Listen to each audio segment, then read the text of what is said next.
আসসালামু আলাইকুম রহমতুল্লাহি ওয়া বারাকাতুহু। ওয়া ওয়া নুসাল্লি আলা রাসূলিল কারীম, আম্মা বাদ। আসসালামু আলাইকুম সকল প্রিয় মুসলমান ভাই ও বোনেরা। আজকে আমরা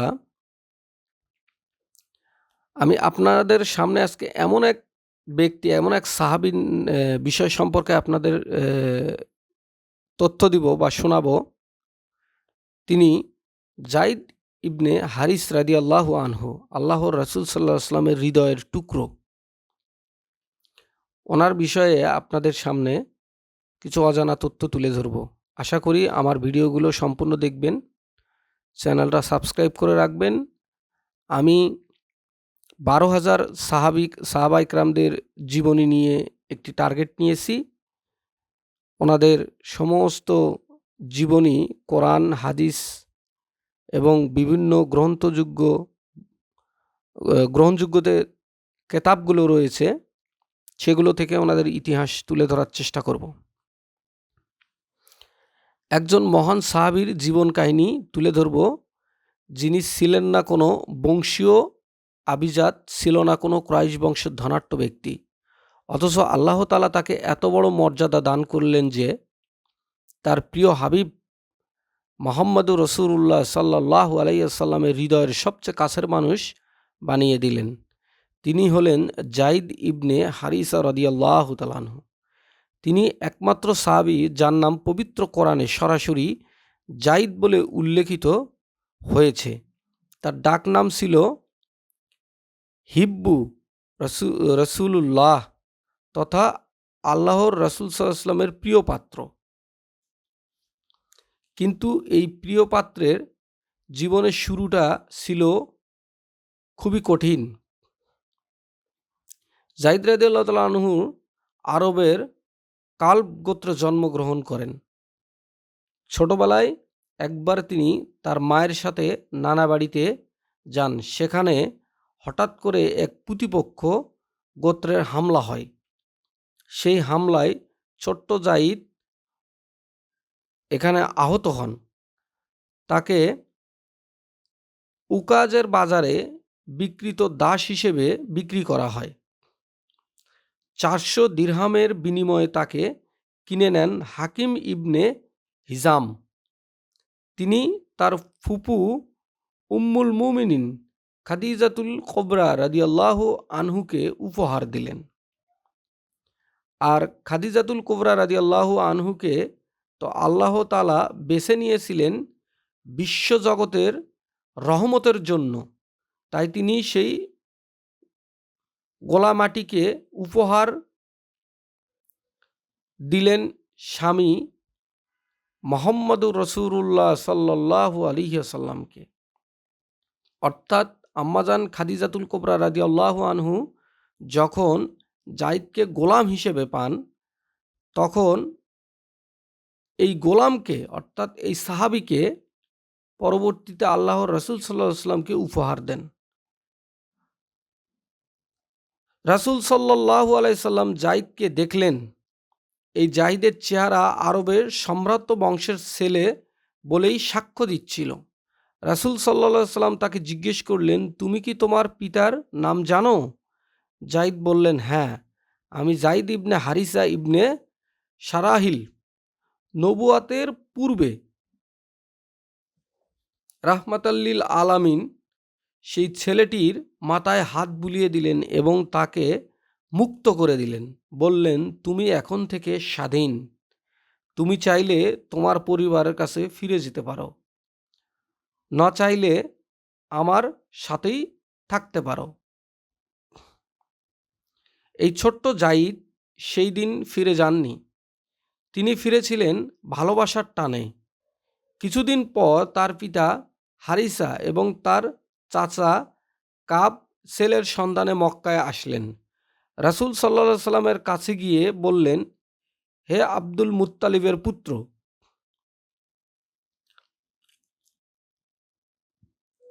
আব্দুল্লাহর কলিজার টুকরা, আপনি আমাদের বন্দীকে মুক্ত করে দিন।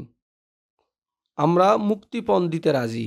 রাসূল সাল্লাল্লাহু আলাইহি সাল্লাম বললেন, তোমরা কি এর চেয়ে উত্তম কিছু চাও? যায়েদকে ডাকা হোক।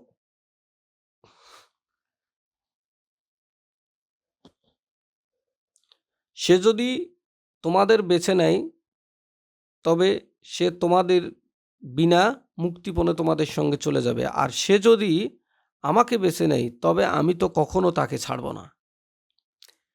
যায়েদকে ডাকা হলো। যায়েদ এসে উপস্থিত হলো। পিতা চাচাকে দেখে চিনতে পারলেন, কিন্তু রাসূল সাল্লাল্লাহু আলাইহি ওয়াসাল্লাম যখন বললেন, আমাকে নাকি এই দুইজনকে বেছে নাও, যায়েদ বিনা দ্বিধায় বললেন, আমি তো আপনার বিকল্প কাউকে বেছে নেব না। আপনি আমার জন্য পিতা ও মাতার স্থায়ী। পিতামাতা ও চাচা চিৎকার করে উঠলেন, হায় যায়েদ, তুমি কি স্বাধীনতার বদলে দাসত্ব বেছে নিচ্ছ? যায়েদ বললেন, হ্যাঁ, আমি এই মহামানবের মাঝে এমন কিছু দেখেছি যার কারণে তাকে ছেড়ে কাউকে বেছে নিতে পারি না। রাসূল সাল্লাল্লাহু আলাইহি ওয়াসাল্লামের চোখে পানি চলে এলো। তিনি যায়েদের হাত ধরে কাবা প্রাঙ্গণে নিয়ে গিয়ে বললেন, হে উপস্থিত সকল, সাক্ষী থাকো, যায়েদ আমার পুত্র, আমি তার উত্তরাধিকারী, সে আমার উত্তরাধিকারী। সুবহানাল্লাহ। এরপর থেকে যায়েদ পরিচিত হলেন যায়েদ বিন মোহাম্মদ সাল্লাল্লাহু আলাইহি সাল্লাম নামে। এখানেই শেষ নয়, এখান থেকে শুরু।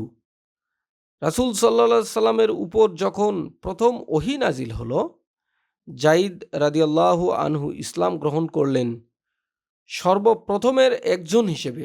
উম্মুল মুমিনিন খাদিজাতুল কুবরা রাদিয়াল্লাহু আনহা, হযরত আলী রাদিয়াল্লাহু আনহুর পরেই যায়েদ রাদিয়াল্লাহুর নাম। তিনি ছিলেন প্রথম মুক্ত দাস যে ঈমান এনেছে। যায়েদ রাদিয়াল্লাহু ছিলেন সেই বিশ্বস্ত সাথী যিনি রাসূল সাল্লাল্লাহু আলাইহি ওয়াসাল্লামের সাথে মক্কার পাহাড় প্রান্তরে চলে গেছেন। সবে আবি তালিবের অর্থাৎ শিহাবে আবু তালিবের অবরোধে অনাহারে থেকেছেন, তবুও নবীকে ছাড়েননি। মদিনায় হিজরতের পর রাসূল সাল্লাল্লাহু আলাইহি ওয়াসাল্লাম আনসার ও মুহাজিরদের মধ্যে ভ্রাতৃত্ব স্থাপন করলেন। কাকে দিয়ে কার ভ্রাতৃত্ব স্থাপন করবেন? আল্লাহর রাসূল সাল্লাল্লাহু আলাইহি ওয়াসাল্লাম যায়েদ ইবনে হারিসকে বেছে নিলেন স্থায়ী চাচা বীরের ময়দান সাইদুস সোহাদা হামজা ইবনে আব্দুল মুত্তালিব রাদিয়াল্লাহু তাআলা আনহুর সাথে। এই ছিল যায়েদে মর্যাদা সিঁড়ির এক অনন্য উচ্চতা। যায়েদ রাদিয়াল্লাহু আনহু ছিলেন অত্যন্ত সুন্দর কণ্ঠের অধিকারী, পবিত্র কোরআন তেলাওয়াতের পারদর্শী। তিনি ছিলেন শ্রেষ্ঠ তীরন্দাজদের একজন। তিনি রাসূল সাল্লাল্লাহু আলাইহি ওয়াসাল্লামের সাথে বদর, উহুদ, খন্দক, খাইবার সহ সকল যুদ্ধে অংশগ্রহণ করেন। বদরের যুদ্ধে সুসংবাদ নিয়ে তিনি সর্বপ্রথম মদিনায় পৌঁছেন। রাসূল সাল্লাল্লাহু আলাইহি সাল্লাম তাকে ৬০টি সেনাবাহিনীর প্রধান নিযুক্ত করেছিলেন। আল কারাদা, আল জামুম, আল ইস, তারফ, হিসমা, উম্মু কিরফা প্রভৃতি যোদ্ধাভিযানে নেতৃত্ব দিয়ে তিনি অশেষ কৃতিত্বের স্বাক্ষর রাখেন। রাসূল সাল্লাল্লাহু আলাইহি সাল্লাম চাইলেন আরবের গোত্র প্রথা ও শ্রেণী বৈষম্যের দেওয়া ভেঙে দিতে। তিনি যায়েদকে নিয়ে গেলেন নিজ চাচাতো বোন জয়নব বিনতে জাহাসের ঘরে। জয়নব রাদিয়াল্লাহু ছিলেন সম্ভ্রান্ত কুরাইশ বংশের মহিলা। প্রথমে তিনি তার ভাই এই বিয়েতে আগ্রহী ছিলেন না। তখন সূরা আযাবের ৬৩ নম্বর আয়াত নাজিল হলো। আল্লাহ তার রাসূল সাল্লাল্লাহু আলাইহি সাল্লাম কোনো কাজের আদেশ করলে কোনো মুমিন পুরুষ ও মুমিন নারী সে বিষয়ে ভিন্ন কোনো সিদ্ধান্তের অধিকার রাখে না। এই আয়াত তেলাওয়াত করে রাসূল সাল্লাল্লাহু আলাইহি সাল্লাম জয়নবের ঘর থেকে বের হলেন। জয়নব রাদিয়াল্লাহু তাআলা আনহুর সাথে সাথে নিজের মত পরিবর্তন করে দিলেন এবং যায়েদ রাদিয়াল্লাহু তাআলা আনহুর সাথে বিবাহ বন্ধনে আবদ্ধ হলেন। কিন্তু জাইদ ও জয়নবের দাম্পত্য জীবন দীর্ঘস্থায়ী হয়নি। জাইদ রাদিয়াল্লাহু তাআলা আনহু রাসূল সাল্লাল্লাহু আলাইহি সাল্লামের কাছে এসে স্ত্রীর সাথে সম্পর্ক স্রেতের অনুমতি চাইলেন। এটি কিছু কিছু বর্ণনায় আছে যে রাসূল সাল্লাল্লাহু আলাইহি সাল্লাম আগে থেকে আল্লাহর ওহীর মাধ্যমে এটা জেনে গিয়েছিলেন যে জাইদ রাদিয়াল্লাহু তাআলা আনহু এবং জয়নব রাদিয়াল্লাহু তাআলা আনহা তারা সংসার জীবনে সুখী ছিলেন না। কিন্তু জাইদ রাদিয়াল্লাহু তাআলা আনহু রাসূল সাল্লাল্লাহু আলাইহি সাল্লামের সম্মানার্থে এটা কখনো প্রকাশ করেন নাই। কিন্তু আল্লাহর রাসূল এটা ঠিকই বুঝে গিয়েছিলেন। তখন রাসূল সাল্লাল্লাহু আলাইহি সাল্লাম বললেন, তুমি আল্লাহকে ভয় করো এবং তোমার স্ত্রীকে রেখে দাও। জাইদ রাদিয়াল্লাহু কিছুদিন পর তাকে তালাক দিয়ে দিলেন। কিন্তু এই প্রশ্নটা আসে এইভাবে, বিশ্বস্ত কিছু গ্রন্থে এভাবে উল্লেখ রয়েছে যে জাইদ রাদিয়াল্লাহু তাআলা আনহুকে রাসূল সাল্লাল্লাহু আলাইহি সাল্লাম জিজ্ঞাসা করলেন যে তুমি কি সংসার জীবনে সুখী? তখন জাইদ রাদিয়াল্লাহু তাআলা আনহু বললেন, ইয়া রাসূলুল্লাহ, আপনার কাছে তো কোনো কিছু গোপন করার কিছু নাই, আপনি তো সব কিছুই আগে থেকে জানেন। তখন রাসূল সাল্লাল্লাহু আলাইহি সাল্লাম বললেন, আল্লাহ চাচ্ছেন যে এটা তালাক হয়ে যাক। তখন জাইদ রাদিয়াল্লাহু তাআলা আনহু বললেন, আপনার সিদ্ধান্তই ইয়া রাসূলুল্লাহ চূড়ান্ত সিদ্ধান্ত। যদি জায়েদ তখন জয়নবকে তালাক দিলেন, তখন আল্লাহ তাআলা স্বীয় নবীকে নির্দেশ দিলেন জয়নব রাদিয়াল্লাহুকে বিবাহ করার। কিন্তু রাসূল সাল্লাল্লাহু আলাইহি ওয়াসাল্লাম লোকের কথা ভেবে দ্বিধাগ্রস্ত। কারণ জায়েদ তো তার পালক পুত্র ছিলেন। আরব সমাজে পালক পুত্রের তালাকপ্রাপ্ত স্ত্রীকে বিবাহ করা ছিল জঘন্যতম পাপ। তখন আল্লাহ তাআলা সূরা আযাবের ৩৭ নম্বর আয়াত নাজিল করলেন, বললেন, হে নবী, স্মরণ করো যখন তুমি তাকে অর্থাৎ জায়েদকে বলেছিলে, যার প্রতি আল্লাহর অনুগ্রহ করেছেন এবং তুমিও অনুগ্রহ করেছ, তুমি তোমার স্ত্রীকে রেখে দাও এবং আল্লাহকে ভয় করো। আর তুমি তোমার অন্তরে গোপন রাখছিলে যা আল্লাহ প্রকাশ করে দেবেন, এবং তুমি মানুষকে ভয় করেছিলে, অথচ আল্লাহই অধিক ভয় করার যোগ্য। অতঃপর জায়েদ তখন তার প্রয়োজন শেষ করলো, অর্থাৎ তালাক দিয়ে দিল জয়নব রাদিয়াল্লাহু আনহাকে। তখন আমি তাকে তোমার নিকট বিবাহ দিলাম। এটি কে বলতেছে? আল্লাহ পাক সরাসরি কোরআনের আয়াত নাজিল করে বলতেছে, যাতে মুমিনদের পালক পুত্রদের তালাকপ্রাপ্ত স্ত্রীদের ব্যাপারে কোনো বাধা না থাকে। অর্থাৎ এই ঘটনার মধ্য দিয়ে একটি কি নাজিল হয়ে গেল? একটি আইন চালু হয়ে গেল। এই ঘটনার পর সূরা আযাবের ৫ নং আয়াত নাজিল হলো, তোমরা তোমাদের অর্থাৎ পালক পুত্রদের ডাকো তাদের পিতার নামে, এটাই আল্লাহর কাছে ন্যায়সঙ্গত। রাসূল সাল্লাল্লাহু আলাইহি ওয়াসাল্লাম সাথে সাথে জায়েদকে ডাকলেন, বললেন, আজ থেকে তুমি জায়েদ ইবনে হারিসা, তুমি মুহাম্মদের পুত্র নও, তুমি হারিসার পুত্র। জায়েদ রাদিয়াল্লাহু আনহু এতে বড় মর্যাদা হারিয়েও মুখে একটু শব্দ করল না। তিনি গর্বিত হলেন এবং এই আইন নাজিলের মাধ্যমে অর্থাৎ ইসলামে চিরতরে পালক পুত্র প্রথা বাতিল হয়ে গেল। সুবহানাল্লাহি বিহামদি, সুবহানাল্লাহিল আযীম।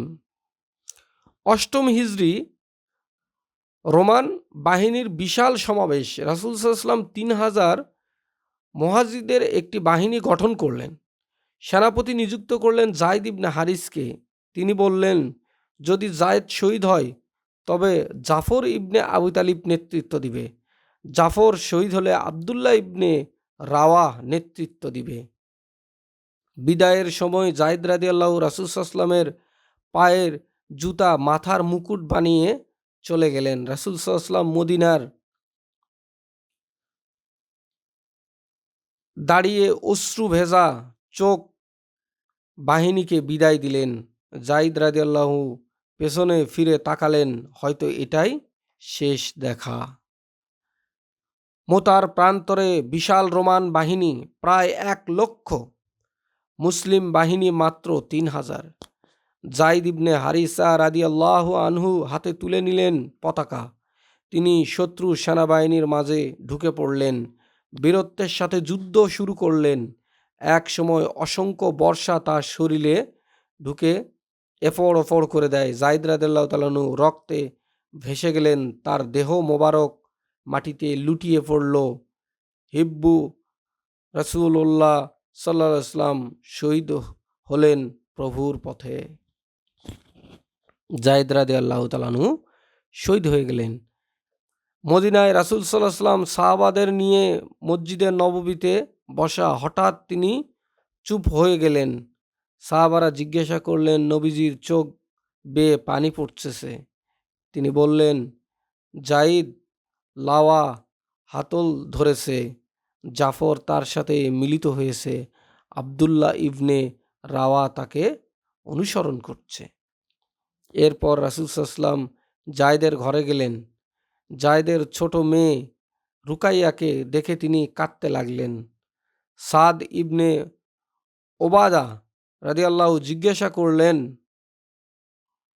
ইয়া রাসূলুল্লাহ, এটি কি? তিনি বললেন, এটি হলো বন্ধুর জন্য বন্ধুর ভালোবাসা।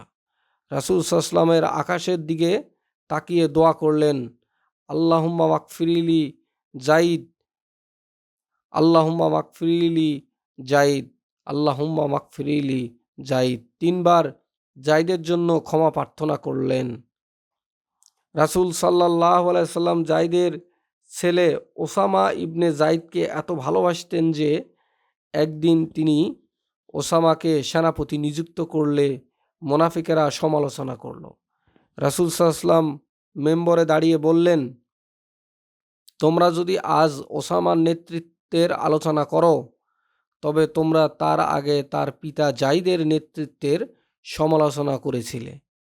আল্লাহর কসম, জাইদ ছিল নেতৃত্বের জন্য সম্পূর্ণ যোগ্য, আর সে ছিল আমার কাছে সবচেয়ে প্রিয় মানুষ, আর ওসামা আমার কাছে জাইদের পর সবচেয়ে প্রিয়। খলিফা ওমর ইবনুল খাত্তাব রাদিয়াল্লাহু তাআলা আনহু যখন বাইতুল মাল থেকে ভাতা বিতরণ করলেন, তখন ওসামা ইবনে জাইদকে দিতেন নিজ পুত্র আব্দুল্লাহ ইবনে ওমরের চেয়ে বেশি। আব্দুল্লাহ রাদিয়াল্লাহু জিজ্ঞেস করলেন, ওমর রাদিয়াল্লাহু বললেন, কারণ জাইদ ইবনে হারিসা রাসূল সাল্লাল্লাহু আলাইহি ওয়াসাল্লামের কাছে তোমার পিতা ওমরের চেয়েও বেশি প্রিয় ছিল, আর ওসামা ইবনে জাইদ রাসূল সাল্লাল্লাহু আলাইহি ওয়াসাল্লামের কাছে তোমার চেয়ে বেশি প্রিয়। আজ আমাদের সমাজ বংশ, পদবি, টাকা পয়সা নিয়ে ব্যস্ত। জাইদ ইবনে হারিসা আমাদের শিক্ষা দিয়ে গেছেন, আল্লাহর রাসূল সাল্লাল্লাহু আলাইহি সাল্লামের ভালোবাসায় যার কাছে রাসূল প্রিয় তিনিই ধন্য। জাইদ ছিলেন রাসূল সাল্লাল্লাহু আলাইহি সাল্লামের হৃদয়ের রাজা। আমরা যদি সেই জাইদকে ভালোবাসি, সেই রাসূলকে ভালোবাসি, তাহলে আসুন আমরা জাইদের মতো রাসূল সাল্লাল্লাহু আলাইহি সাল্লামের আদর্শকে জীবনে ধারণ করি। জাইদের মতো বিনয়ী হই, জাইদ রাদিয়াল্লাহুর মতো অনুগ্রহ হই, জাইদ রাদিয়াল্লাহুর মতো শহীদ হওয়ার তামান্না নিয়ে জীবন কাটাই।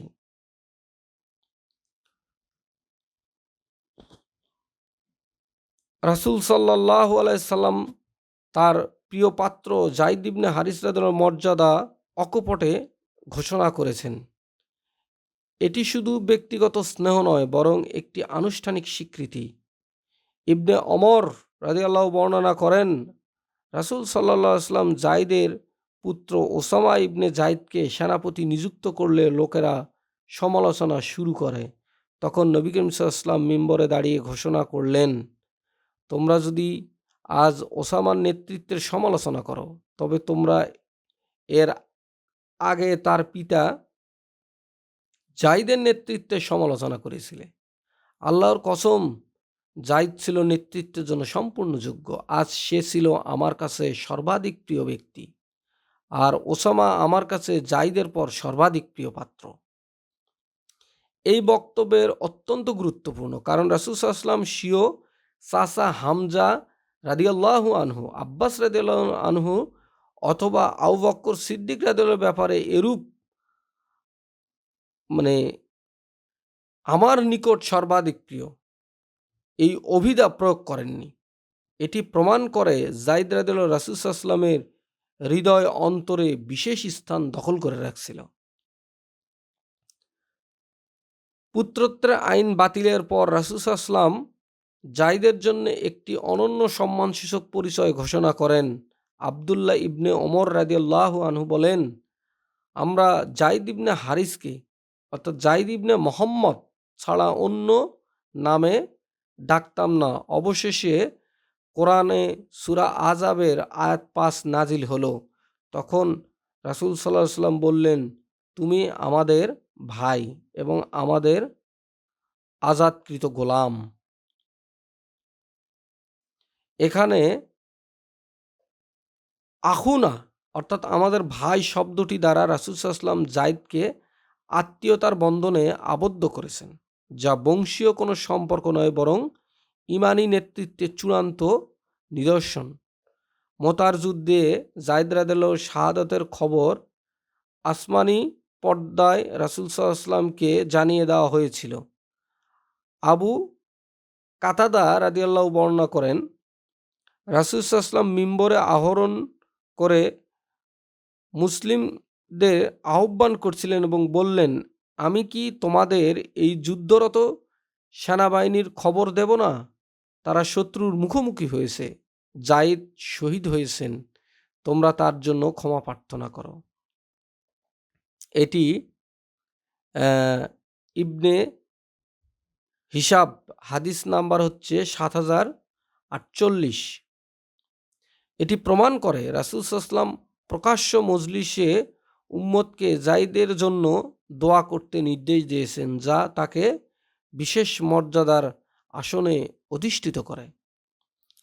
রাসূল সাল্লাল্লাহু আলাইহি ওয়াসাল্লাম তায়েফবাসীদের হাতে নির্মম নির্যাতনের শিকার হন এবং যায়েদ ইবনে হারিসা রাদিয়াল্লাহু তার একমাত্র সঙ্গী ছিলেন।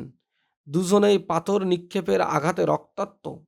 তখন ফেরেশতা জিবরাইল আলাইহিস সালাম পাহাড়সমূহের অধিপতি ফেরেশতাকে নিয়ে হাজির হন এবং প্রস্তাব দেন, এ মুহাম্মদ সাল্লাল্লাহু আলাইহি সাল্লাম, আপনি ইচ্ছা করলে আমি এই দুই পর্বত অর্থাৎ আবু কোবাইস এবং কায়সান তাদের উপর চাপিয়ে দিতে পারি।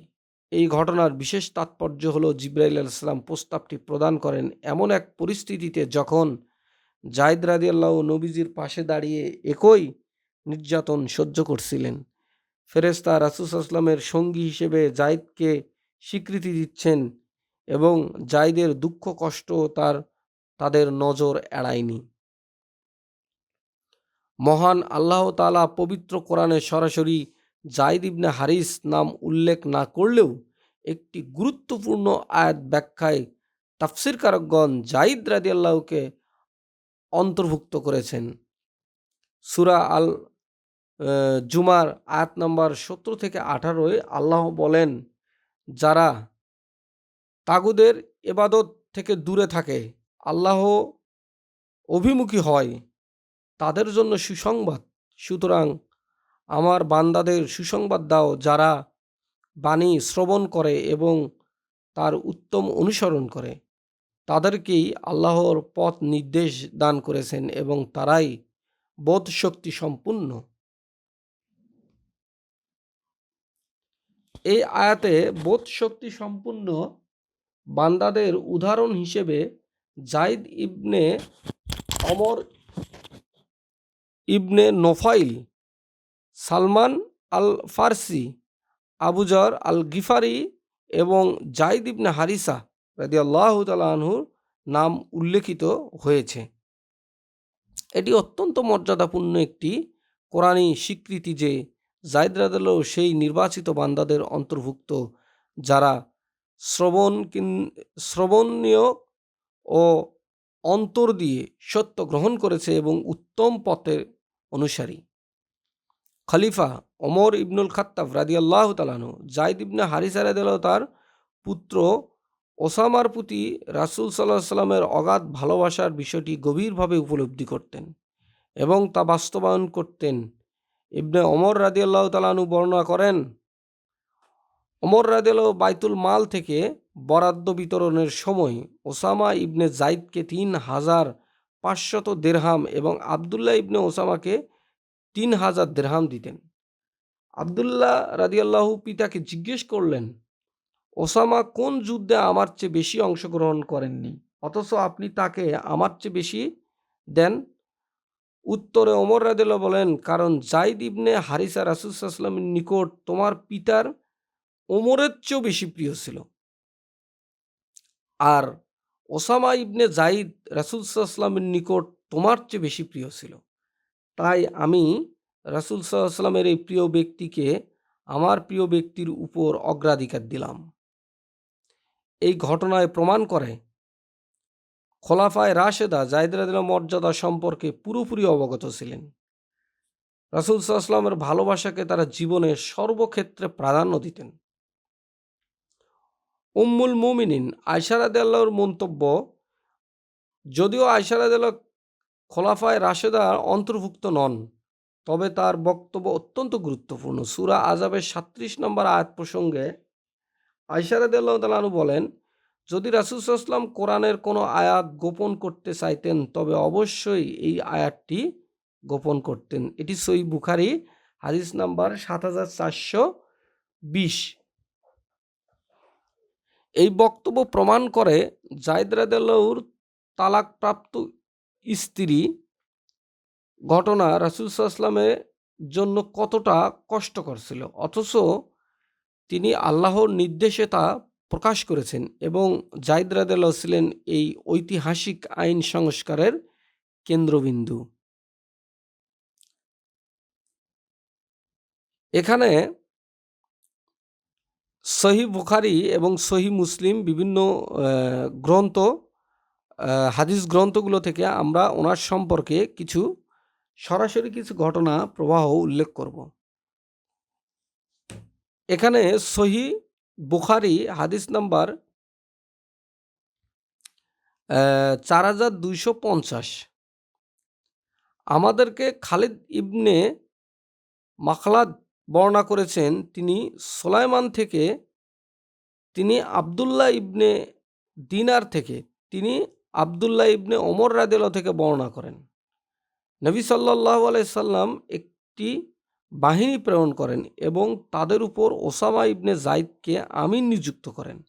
কিছু লোক তার নেতৃত্বে সমালোচনা করলে নবী করিম সাল্লাল্লাহু আলাইহি সাল্লাম বললেন, তোমরা যদি তার নেতৃত্বের সমালোচনা করো তবে তোমরা এর আগে তার পিতার নেতৃত্বের সমালোচনা করেছিলে। আল্লাহর কসম, সে জাইদ ছিল নেতৃত্বের জন্য সম্পূর্ণ যোগ্য এবং সে ছিল আমার নিকট সর্বাধিক প্রিয় ব্যক্তিদের একজন। এরপরে আয়েশা রাদিয়াল্লাহু বর্ণনা করেন, আমার নিকট একজন কাইফ অর্থাৎ বংশবিদ পদচিহ্ন বিশেষজ্ঞ প্রবেশ করলেন আর নবী করিম সাল্লাল্লাহু আলাইহি ওয়াসাল্লাম উপস্থিত ছিলেন। ওসামা ইবনে জাইদ এবং জাইদ ইবনে হারিসা রাদিয়াল্লাহু শায়িত অবস্থায় ছিলেন। কাইব বললেন, নিশ্চয়ই এই পদচিহ্নসমূহ একে অপরের অংশ। আয়েশা রাদিয়াল্লাহু বললেন, এতে নবী করিম সাল্লাল্লাহু আলাইহি সাল্লাম অত্যন্ত খুশি ও আনন্দিত হলেন এবং তা আমাকে জানালেন। এটি সহিহ বুখারী এবং সহিহ মুসলিম হাদিস নাম্বারে এসেছে।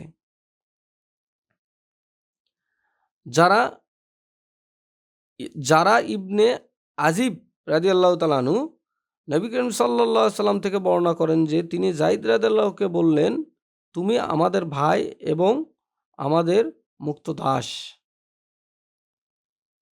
ওসামা ইবনে জাইদ রাদিয়াল্লাহু তার পিতা জাইদ ইবনে হারিসা রাদিয়াল্লাহুর সূত্রে বর্ণনা করেন, রাসূল সাল্লাল্লাহু আলাইহি সাল্লাম আমাকে পিছনে বসিয়ে নবুয়াতের পূর্বে মক্কার উপত্যকায় একটি নসুবের অর্থাৎ মূর্তির ন্যায় স্থাপিত পাথর নিকট যান।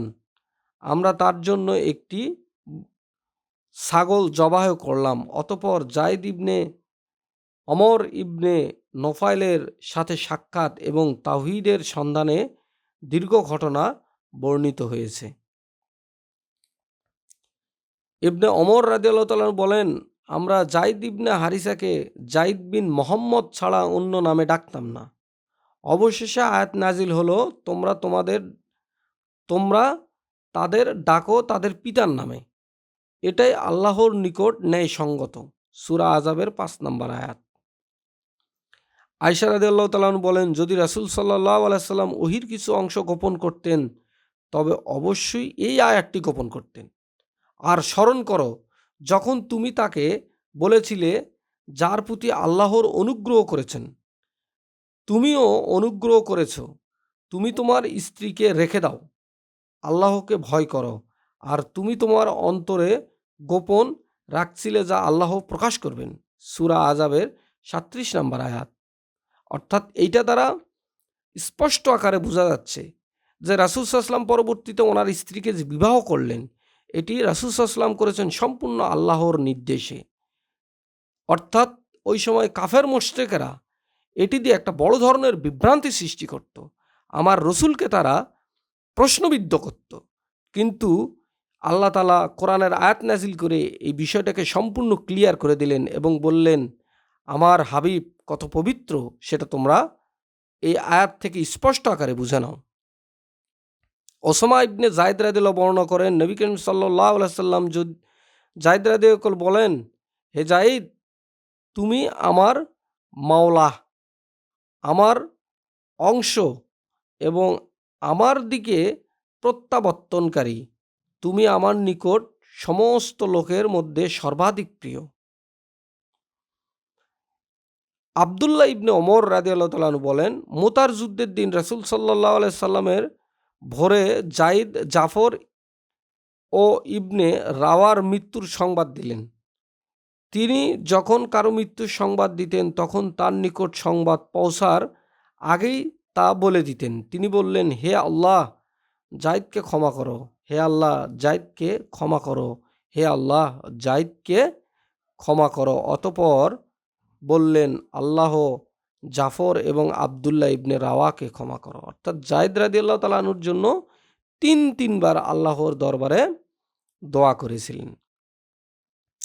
সুনানে আহমদ হাদিস নাম্বার ১৫,৬৪০ এবং ইবনে হিসাব ইবনে কাসিরের চৌথ খণ্ডর ২৪৪ নম্বর পৃষ্ঠায় উল্লেখ রয়েছে। সাদ ইবনে উবাইদা রাদিয়াল্লাহু বললেন, রাসূল সাল্লাল্লাহু আলাইহি সাল্লাম যায়েদ ইবনে হারিসা কন্যার নিকট গেলেন, সে তাকে চুম্বন করেছিলেন এবং কাঁদছিলেন। রাসূল সাল্লাল্লাহু আলাইহি সাল্লামও কাঁদতে লাগলেন। সাদ রাদিয়াল্লাহু জিজ্ঞাসা করলেন, ইয়া রাসূলুল্লাহ, এ কি? তিনি বললেন, এই হলো বন্ধুর জন্য বন্ধুর ভালোবাসা। সুবহানাল্লাহি ওয়া বিহামদিহি, সুবহানাল্লাহিল আযীম। আম্মার ইবনে ইয়াসির রাদিয়াল্লাহু তাআলা আনহু বলেন, সর্বপ্রথম ইসলাম গ্রহণকারী ছিলেন আলী রাদিয়াল্লাহু তাআলা আনহু। আর যারা প্রকাশ্যে ইসলাম গ্রহণ করেছিলেন তাদের মধ্যে প্রথম সপ্তমভুক্ত ছিলেন যায়েদ ইবনে হারিসা রাদিয়াল্লাহু তাআলা আনহু। ইবনে ওমর রাদিয়াল্লাহু তাআলা আনহু বলেন, আল্লাহর রাসূল সাল্লাল্লাহু আলাইহি সাল্লাম বললেন, যদি সে ওসামা অর্থাৎ কল্যাণকর হয়, আমি তার পিতাকে কল্যাণ ব্যতীত কিছু জানতাম না, আর সে যায়েদ ছিল আমার নিকট সর্বাধিক প্রিয় ব্যক্তিদের একজন। আসসালামু আলাইকুম ওয়া রাহমাতুল্লাহি ওয়া বারাকাতুহু। আমি আপনাদেরকে আবারও অনুরোধ করব, আমার চ্যানেলটাকে সাবস্ক্রাইব করে সাথে থাকার জন্য, আমার জন্য দোয়া করবেন। আমি ১২,০০০ সাহাবায়ে কেরামদের আংশিক জীবনী নিয়ে আপনাদের